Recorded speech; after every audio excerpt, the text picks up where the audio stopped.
Hello friends, ഇന്ന് നമ്മൾ discuss ചെയ്യാൻ പോകുന്നത് ഫ്രേസൽ വേർബ്സ് ഇൻ ഇംഗ്ലീഷിലെ ഫ്രേസൽ വേർബ്സിനെ കുറിച്ചിട്ടാണ്. നമുക്ക് ആദ്യം കുറച്ച് സെൻറ്റൻസസ് നോക്കാം. ABC എന്ന് പറഞ്ഞ 3 സെക്ഷൻ തന്നിട്ടുണ്ട്. ഓരോന്നിലും 2 സെൻറ്റൻസ് വീതമുണ്ട്. First one, the consumed all the fuel, the used up all the fuel, the meeting was postponed, the meeting was put off, the soldiers advanced, the soldiers moved forward.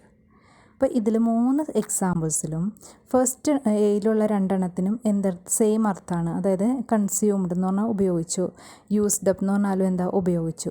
അപ്പം അതിൽ കൺസ്യൂംഡിന് പകരം ഈ രണ്ടാമത്തെ സെൻറ്റൻസിൽ used up എന്നുള്ള എന്താ ഉപയോഗിച്ചിരിക്കുന്നത്? Phrasal വേർബാണ് ഉപയോഗിച്ചിരിക്കുന്നത്. അപ്പോൾ അങ്ങനെയുള്ള വേർബ്സിനെയാണ് ഫ്രേസൽ വേർബ്സ് എന്ന് പറയുന്നത്.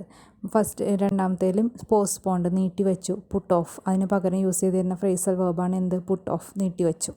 സോൾജിയേഴ്സ് അഡ്വാൻസ്ഡ്, അതിൽ സെക്കൻഡ് എക്സാമ്പിൾ മൂഡ് ഫോർവേഡ്. അപ്പോൾ അഡ്വാൻസ്ഡ് എന്നുള്ളതിൻ്റെ പകരം യൂസ് ചെയ്തേക്കുന്ന ഫ്രേസൽ വേർബാണ് മൂഡ് ഫോർവേഡ് എന്നുള്ളത്. പിന്നെ നമ്മളൊരു കാര്യം ഓർത്തിരിക്കേണ്ടത്, phrasal verbs are informal, emotive and slangy. Slang രൂപത്തിലുള്ളതോ അല്ലെങ്കിൽ ഇൻഫോർമൽ സിറ്റുവേഷൻസിലൊക്കെയാണ് സാധാരണയായിട്ട് എന്ത് യൂസ് ചെയ്യുന്നത്? ഫ്രേസൽ വേർബ്സ് നമ്മൾ യൂസ് ചെയ്യുന്നത്. അത് ഓർത്തിരിക്കുക. അപ്പോൾ ഫോർമൽ റൈറ്റിങ്ങിലൊന്നും നമ്മൾ ഫ്രേസൽ വേർബ്സ് അങ്ങനെ യൂസ് ചെയ്യില്ല. കുറച്ച് സ്റ്റാൻഡേർഡ് ആയിട്ടുള്ള റൈറ്റിങ്ങിലൊന്നും ഫ്രേസൽ വേർബ്സ് യൂസ് ചെയ്യില്ല. പക്ഷെ നമുക്ക് കമ്മ്യൂണിക്കേഷനിലും അല്ലാണ്ട് ഇൻഫോർമൽ സിറ്റുവേഷൻസിലൊക്കെ എന്ത് യൂസ് ചെയ്യാം? ഫ്രേസൽ വേർബ്സ് യൂസ് ചെയ്യാം. ഫ്രേസൽ വേർബ്സ് 2 രീതിയിൽ വരും എന്നാണ് പറയുന്നത്. ഒന്നെങ്കിൽ ലിറ്ററൽ സെൻസിലും എടുക്കാം, അല്ലെങ്കിൽ ഫിഗറേറ്റീവ് സെൻസിലും എടുക്കാം. നമുക്ക് എക്സാമ്പിൾ നോക്കുമ്പോൾ മനസ്സിലാവും. ഇതിൽ they went off in great ease എന്നുള്ളത് ലിറ്ററൽ സെൻസിലുള്ള മീനിങ് ആണ്. അതായത് വെൻറ്റ് ഓഫ് എന്ന് പറഞ്ഞാൽ അതിൻ്റെ സാധാരണ അർത്ഥമാണ് അവർ പോയി, നല്ല സമാധാനത്തോടെ പോയി എന്ന അർത്ഥം. A bomb went off near the park yesterday, ഇതിലുള്ള വെൻറ്റ് ഓഫ് ഇല്ലേ, അതിൻ്റെ അർത്ഥം എന്താണ്? ഇന്നലെ പാർക്കിൻ്റെ അടുത്ത് ഒരു ബോംബ് പൊട്ടി. ഇവിടെ ബോംബ് പൊട്ടുക എന്നുള്ള അർത്ഥമാണ് ഈ വെൻറ്റ് ഓഫിന്. അതിനാണ് നമ്മൾ ഫിഗറേറ്റീവ് സെൻസ് എന്ന് പറയുന്നത്. പിന്നെ അടുത്തത് the boys Rann out at the stroke of the bell, അതായത് ബെല്ലടിച്ചപ്പോൾ ബോയ്സൊക്കെ എന്ത് ചെയ്തു? ഓടിപ്പോയി എന്നുള്ളത്. അപ്പോൾ റാൻ ഔട്ട് എന്നുള്ളത് ഓടിപ്പോയി, സാധാരണ ഒരു അർത്ഥമാണ്. അത് ലിറ്ററൽ സെൻസിലുള്ള മീനിങ് ആണ്. പിന്നെ next, oil will soon run out, അതായത് ഇവിടുത്തെ റൺ ഔട്ട് എന്നുള്ളതിൻ്റെ അർത്ഥം എന്താ? To be used up or to be finished, അതായത് തീർന്നു ഓയിൽ ഇപ്പോൾ തന്നെ തീർന്നു പോകും എന്നാണ് ഇതിൻ്റെ അർത്ഥം. They ran down the road, ഇവിടെ അവർ റോഡിൽ ഓടി, അത് റാൻ പ്ലസ് ഡൗൺ എന്നുള്ളതിൻ്റെ അർത്ഥമാണ്. Next one, she is always running down her husband, ഇവിടെ റണ്ണിങ് ഡൗൺ എന്നുള്ളതിൻ്റെ മീനിങ് എന്താ? ക്രിട്ടിസൈസ്, വിമർശിക്കുക. അവളെ എപ്പോഴും അവളുടെ ഹസ്ബൻഡിനെ വിമർശിച്ചുകൊണ്ടിരിക്കുകയാണെന്ന്. അപ്പോൾ റണ്ണിങ് ഡൗണിൻ്റെ അർത്ഥം ഇവിടെ ഫിഗറേറ്റീവ് മീനിങ്ങിലാണ് എടുത്തിരിക്കുന്നത്. അപ്പോൾ വിമർശിക്കുക എന്നാണ് അതിൻ്റെ അർത്ഥം. She took in the box, took in എന്ന് പറഞ്ഞാൽ എന്താ? അകത്ത് കൊണ്ടുവരിക. അവൾ ബോക്സ് അകത്തേക്ക് കൊണ്ടുവന്നു എന്നുള്ള അർത്ഥമുള്ളൂ, സാധാരണ ലിറ്ററൽ അർത്ഥമാണ്. He took in his partner, ഇവിടുത്തെ ടുക്കിൻ്റെ അർത്ഥം എന്താ? അവൻ അവൻ്റെ പാർട്ട്ണറെ വഞ്ചിച്ചു, ചീറ്റഡ് എന്നുള്ള അർത്ഥമാണ് ഇവിടുത്തെ ടുക്കിൻ. ഐ കോൾ ഹിം അപ്പ്, ഞാൻ അവനെ വിളിച്ച് ഓർമ്മിപ്പിച്ചു, അല്ലെങ്കിൽ ഞാൻ അവനെ ഫോൺ വിളിച്ചു എന്നൊക്കെ ഉള്ള അർത്ഥമാണിത്. ആഡ്വേർബ് പാർട്ടിക്കിളായിട്ടാണ് ഇത് യൂസ് ചെയ്തിരിക്കുന്നത്.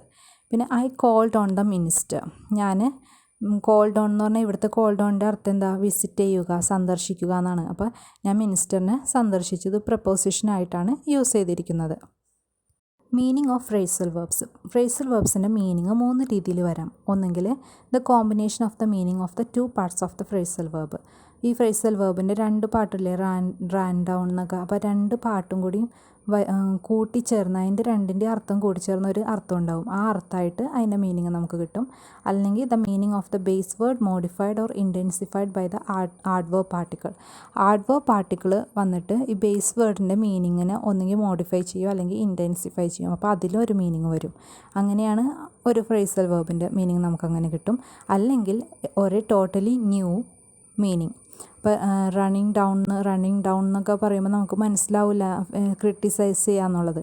അപ്പോൾ അതിൻ്റെ അർത്ഥം, അപ്പോൾ ഒന്നെങ്കിൽ ഒരു പുതിയ മൊത്തത്തിൽ മാറ്റം വരും മീനിങ്ങിൽ, റണ്ണിങ് ഡൗണിൻ്റെ ഒക്കെ പോലെ വ്യത്യാസം വരും. അപ്പോൾ 3 രീതിയിൽ ഫ്രേസൽ വേർബ്സിൻ്റെ മീനിങ് വരും എന്നാണ് പറയുന്നത്. Only multi word verbs that have A figurative meaning can be considered phrasal verbs. ചില ഗ്രമേറിയൻസ് പറയുന്നത് മൾട്ടി വേർഡ് വേർബ്സ്, ഒന്നിൽ കൂടുതൽ വേർഡുള്ള വേർബ്സ് ഇല്ലേ, അത് ഫിഗറേറ്റീവ് മീനിങ് ഉള്ള അങ്ങനത്തെ വേർബ്സിനെ മാത്രമാണ് എന്തായിട്ട് കണക്കാക്കുള്ളൂ? ഫ്രേസൽ വേർബ്സ് ആയിട്ട് കണക്കാക്കും. നമ്മൾ ഫിഗറേറ്റീവ് മീനിങ് ഒക്കെ നേരത്തെ പറഞ്ഞില്ലേ, ലിറ്ററൽ മീനിങ്ങും ഫിഗറേറ്റീവ് മീനിങ്ങും. അങ്ങനെ ഫിഗറേറ്റീവ് മീനിങ് ഉള്ളതിനെയാണ് എന്തായിട്ട് കണക്കാക്കുള്ളൂ എന്നാണ് പറയുന്നത്? ഫ്രേസൽ വേർബ്സ് ആയിട്ട് കണക്കാക്കുന്നത്. എക്സാമ്പിൾ നോക്കാം. He went off is not a phrasal verb. അതായത് അവൻ പോയി എന്നുള്ളത് എന്തല്ല എന്ന് പറയുന്നത് ഫ്രേസൽ വേർബ് അല്ല, but a verb operating with an adverb particle.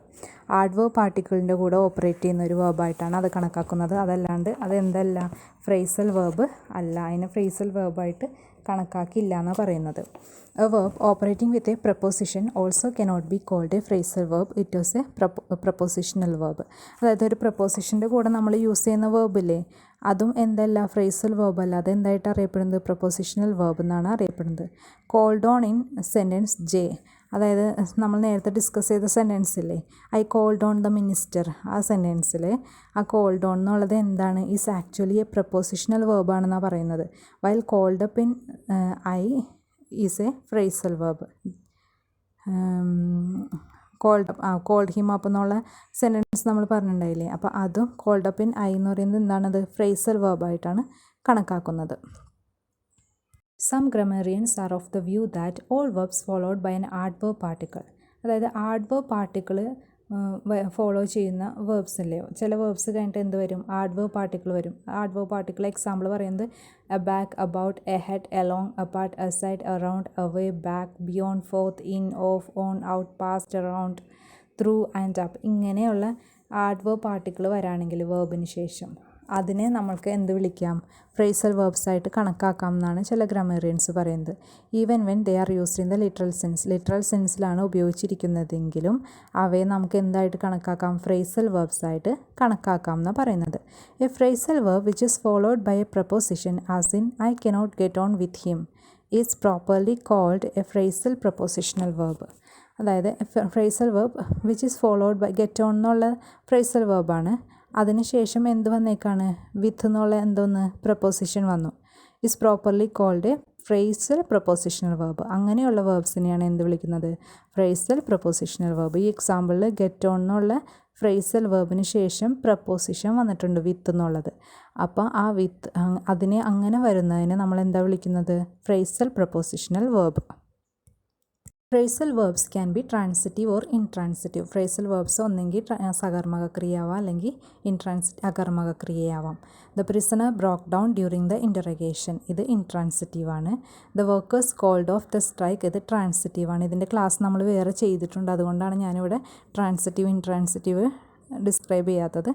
നമ്മൾ മനസ്സിലാവാത്തവർ അതിൻ്റെ ക്ലാസ് പോയി ഒന്ന് കാണാം. In a phrasal verb the particle can come before or after the direct object. അതായത് ഒരു ഫ്രേസൽ വേർബിൽ പാർട്ടിക്കിൾ എവിടെയൊക്കെ വരാം, ഒന്നെങ്കിൽ ഒബ്ജക്റ്റിൻ്റെ ഫ്രണ്ടിലും വരാം അല്ലെങ്കിൽ ഒബ്ജക്റ്റിന് ശേഷം വരാം. എക്സാമ്പിൾ നോക്കാം. The turned on the light, ഇവിടെ ഓൺ എന്നുള്ള പാർട്ടിക്കിളാണ്, അത് ലൈറ്റ് എന്നുള്ള ഒബ്ജക്റ്റിൻ്റെ ഫ്രണ്ടിലാണ് വന്നിരിക്കുന്നത്. Second example the turn the light on, ഇതിൽ ലൈറ്റ് എന്നുള്ള ഒബ്ജക്റ്റിൻ്റെ ശേഷമാണ് ഓൺ എന്നുള്ള പാർട്ടിക്കിൾ വന്നത്. അപ്പോൾ മനസ്സിലായി, ഫ്രേസൽ വേർബിൽ പാർട്ടിക്കിൾ ഒന്നെങ്കിൽ ഒബ്ജക്റ്റിന് ഫ്രണ്ടിലും വരാം അല്ലെങ്കിൽ ഒബ്ജക്റ്റിന് ശേഷം വരാം. However, if it is a prepositional verb, the base verb and the preposition cannot be separated. അതായത് പ്രപ്പോസിഷണൽ വേർബ് ആണെങ്കിൽ അതിൻ്റെ ബേസ് വേർബും പ്രപ്പോസിഷനും നമുക്ക് സെപ്പറേറ്റ് ചെയ്യാൻ പറ്റില്ല. ഇപ്പം നമ്മൾ ഓൺ അങ്ങോട്ടും ഇങ്ങോട്ടും ലൈറ്റിൻ്റെ അങ്ങോട്ടും ഇങ്ങോട്ടും മാറ്റിയത് പോലെ ഇതിൽ പറ്റില്ല എന്ന്. എക്സാമ്പിൾ നോക്കാം. പ്രപ്പോസിഷണൽ വേർബ് ആണെങ്കിൽ അതിൽ പറ്റില്ല. കാരണം എക്സാമ്പിൾ നോക്കാം. We can say I called on the minister എന്ന് നമുക്ക് പറയാൻ പറ്റും. കോൾഡ് ഓൺ എന്ന് പറഞ്ഞാൽ എന്താ, വിസിറ്റഡ്, ഞാൻ സന്ദർശിച്ചു. But we cannot say I called the minister on എന്ന് നമുക്ക് പറയാൻ പറ്റില്ല. ഇവിടെ ഒബ്ജക്റ്റിൻ്റെ ശേഷം ഓൺ കൊണ്ടുവന്നിട്ട് അത് തെറ്റിപ്പോകുന്നു. അപ്പോൾ ഈ പ്രപ്പോസിഷണൽ വേർബിൽ നമുക്കത് ചെയ്യാൻ പറ്റില്ല, പാർട്ടിക്കിൾ അങ്ങോട്ടും ഇങ്ങോട്ടൊന്നും മാറ്റാൻ പറ്റില്ല എന്നാണ് പറയുന്നത്. യു ക്യാൻ കോൾ സംബഡി അപ്പോൾ call up somebody because call up is a phrasal verb and not a prepositional one. അപ്പോൾ നമ്മൾ ഫ്രേസൽ വേർബിൻ്റെ കാര്യത്തിൽ നമുക്ക് എന്ത് പറ്റുമെന്നാണ് പറഞ്ഞത്, ഒബ്ജക്റ്റിൻ്റെ ഫ്രണ്ടിലേക്കോ ശേഷമോ എന്ത് മാറ്റാം, പാർട്ടിക്കിൾ മാറ്റാം. അപ്പോൾ അതുകൊണ്ട് തന്നെ നമുക്ക് കോൾ സംബഡി അപ്പ് എന്ന് പറയാം അല്ലെങ്കിൽ കോൾ അപ്പ് സംബഡി എന്നും പറയാം. കാരണം ഇത് ഫ്രേസൽ വേർബാണ് കോൾ അപ്പ് എന്നുള്ളത്, അതുകൊണ്ട് നമുക്ക് അതിൻ്റെ പൊസിഷൻ അങ്ങോട്ടും ഇങ്ങോട്ടും മാറ്റാൻ പറ്റും. ഇനി phrasal verb whether the adverbial particle should come before the object or after it is decided by what we want to stress. നമ്മൾ ഏതാ സ്ട്രെസ് ചെയ്യാൻ ഉദ്ദേശിക്കണേന്ന് ഓർത്താൽ അതനുസരിച്ചിട്ടാണ് എന്ത് വരുന്നത്, ഈ പാർട്ടിക്കിൾ ഒന്നെങ്കിൽ ഒബ്ജക്റ്റിന് മുമ്പോ അല്ലെങ്കിൽ ഒബ്ജക്റ്റിന് ശേഷമോ വരുന്നത്. Example take the hat of, ഇതിൽ ഓഫ് എന്നുള്ളതാണ് നമ്മൾ സ്ട്രെസ് ചെയ്യുന്നത്. അപ്പോൾ അതുകൊണ്ട് തന്നെ ടേക്ക് ദ ഹാറ്റ് ഓഫ് എന്നുള്ളത് ഹാറ്റ് ഒബ്ജക്റ്റിന് ശേഷമാണ് ഓഫ് വന്നേക്കുന്നത്. Second example take off the hat, ഇതിൽ ഹാറ്റ് എന്നുള്ളതാണ് നമ്മൾ സ്ട്രെസ് ചെയ്യുന്നത്. അതുകൊണ്ട് തന്നെ ടേക്ക് ഓഫ് എന്നുള്ളതാണ് എവിടെ വന്നേക്കണത്, ഒബ്ജക്റ്റിന് ഫ്രണ്ടിൽ വന്നേക്കണത്. അപ്പോൾ നമ്മൾ സ്ട്രെസ് ചെയ്യുമ്പോൾ അത് ലാസ്റ്റ് വരും, സ്ട്രെസ് ചെയ്യാത്തപ്പോൾ ഫ്രണ്ടിൽ വരും. There are more than 100 phrasal verbs with go. അതായത് ഗോ വെച്ചിട്ട് 100 കൂടുതൽ ഫ്രേസൽ വെർബ്സ് ഉണ്ടാക്കാൻ പറ്റും എന്നാണ് പറയുന്നത്. നമുക്ക് ജസ്റ്റ് ഒരു സെൻറ്റൻസ് വായിക്കാം. He was not going about his job in the right manner and was forced to go out. He then decided to go in for teaching. There also he went on with his old habits and nearly lost his job for caning students. He promised not to cane the students but went back upon his word. He got sacked again. He started his own business, but it soon went under. His creditors went at him furiously. He went through really hard times but remained undaunted. He went into business again. This time he prospered. The sales went beyond his expectation. ഇതിൽ ഗോയിൻ്റെ different ആയിട്ടുള്ള phrasal വേർബ്സാണ് കൊടുത്തിരിക്കുന്നത്. നമുക്ക് ആ phrasal verbs മാത്രം discuss ചെയ്യാം. Going about എന്ന് പറഞ്ഞതിൻ്റെ അർത്ഥം എന്താ, ഡൂയിങ്, ചെയ്യുക എന്ന അർത്ഥം ഗോയിങ് അബൌട്ടിൻ്റെ അർത്ഥം. ദെൻ ഗോ ഫോറിൻ്റെ അർത്ഥം എന്താ, ചൂസ് ആസ് എ കരിയർ എന്നാണ് അർത്ഥം, ഒരു കരിയർ തിരഞ്ഞെടുക്കുക എന്നുള്ള അർത്ഥമാണ്. വെൻറ്റ് ഓൺ എന്ന് പറഞ്ഞ അർത്ഥം എന്താ, കണ്ടിന്യൂഡ്, തുടരുക എന്നുള്ള അർത്ഥമാണ് വെൻറ്റ് ഓൺ. പിന്നെ വെൻറ്റ് ബാക്കിൻ്റെ അർത്ഥം എന്താ, ബ്രോക്ക് ഹിസ് പ്രോമിസ്, അതായത് വാഗ്ദാനം ലംഘിക്കുക എന്നുള്ള അർത്ഥമാണ് വെൻറ്റ് ബാക്ക്. വെൻറ്റ് അണ്ടറിൻ്റെ അർത്ഥം എന്താ, റൂയിൻഡ്, നശിക്കുക എന്നുള്ള അർത്ഥമാണ്. വെൻറ്റ് അറ്റിൻ്റെ അർത്ഥം എന്താ, അറ്റാക്ക് ഹിം, ആക്രമിക്കുക. വെൻറ്റ് ത്രൂവിൻ്റെ അർത്ഥം എന്താ, എക്സ്പീരിയൻസ്ഡ്, അനുഭവിക്കുക. വെൻറ്റ് ഇൻ ടു എന്നുള്ളതിൻ്റെ അർത്ഥം എന്താ, joined as organisation to make a living, അതായത് ഒരു ജീവിക്കാൻ വേണ്ടിയിട്ട് വീണ്ടും ഒരു ഓർഗനൈസേഷൻ തുടങ്ങുക, അതായത് ബിസിനസ്സിൽ ഏർപ്പെടുക എന്നൊക്കെയുള്ള അർത്ഥമാണ്. അപ്പോൾ ഇത്രയേ ഉള്ളൂ. ഈ ഗോ വെച്ചിട്ടുള്ള കുറച്ച് ഫ്രേസൽ വേർബ്സാണ് ഇതിൽ ഡിസ്കസ് ചെയ്തിരിക്കുന്നത്. ഒരുപാടുണ്ട്. അപ്പോൾ ഈ ചാപ്റ്റർ നമ്മളിവിടെ സ്റ്റോപ്പ് ചെയ്യാണ്. താങ്ക്